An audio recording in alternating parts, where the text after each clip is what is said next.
Hello guys, welcome back to my channel. તો આજે આપણે બનાવવાના છીએ આલુ પરોઠા. તો સૌથી પહેલાં મેં બટેકા બાફવા મૂકી દીધા છે.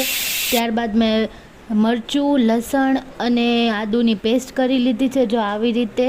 અને ત્યારબાદ અહીંયા બટેકા બફાઈ ગયા. મારી મમ્મીએ અહીંયા કાંદા અને ટમેટાં સુધારી લીધા. મેં એક તવામાં મેં જીરું નાખી દીધું. ત્યારબાદ હિંગ નાખી દીધી, લીમડો નાખી દીધો, સૂકું મરચું નાખી દીધું અને પેલી પેસ્ટ બનાવી હતી એ નાખી દીધી. પછી સરખુંથી સારું મિક્સ કરીને એમાં નાખી દીધા કાંદા અને ટમેટાં. પછી એને પણ સારુંથી મિક્સ કરીને હવે આપણે કરવાની છે મસ્ત આને પકાવવાનું છે. તો હવે આપણે પકાવવા લાગી ગયા છીએ. આને મસ્ત મિક્સ કરવાનું. પછી હળદર, ધાણા જીરું, ત્યાં સુધી જો મારી મમ્મી અહીંયા બટેકાને મેશ કરે છે. ત્યારબાદ આપણે મીઠું, ખાંડ એવું બધું નાખી અને ગરમ મસાલો એન્ડમાં નાખી દેવાનો છે. અને મસ્ત એવું મિક્સ કરીને પછી તમારે થોડીક વાર ચડવા દેવાનું છે. જો અહીંયા હું આલુ પરોઠા બનાવું છું ને એ અમારી સ્ટાઇલમાં છે. તમે તમારી રીતે પણ બનાવી શકો છો. મારી મમ્મી અહીંયા લોટ બાંધવા માટે લોટ કરે છે.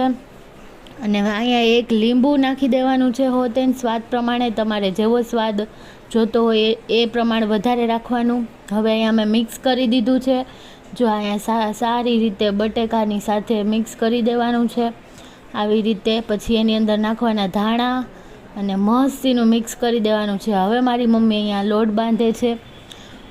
ત્યારબાદ મેં મસાલો કરીને પછી એમાં મેં તવા ઉપર તેલ નાખીને જરીક પછી રોટલીને શેકાવા મૂકી દીધી છે. જો અહીંયા શેકાય છે મસ્તીની રોટલી. અને એક બાજુ નાની થોડી શેકાઈ જાય ને ત્યારે છે ને પછી એની ઉપર આપણે મસાલો નાખી દેવાનો, સ્પ્રેડ કરી દેવાનો અડધામાં.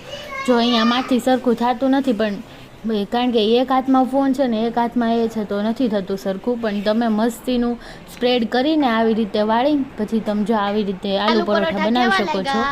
અને મારી મમ્મીનો રિવ્યૂ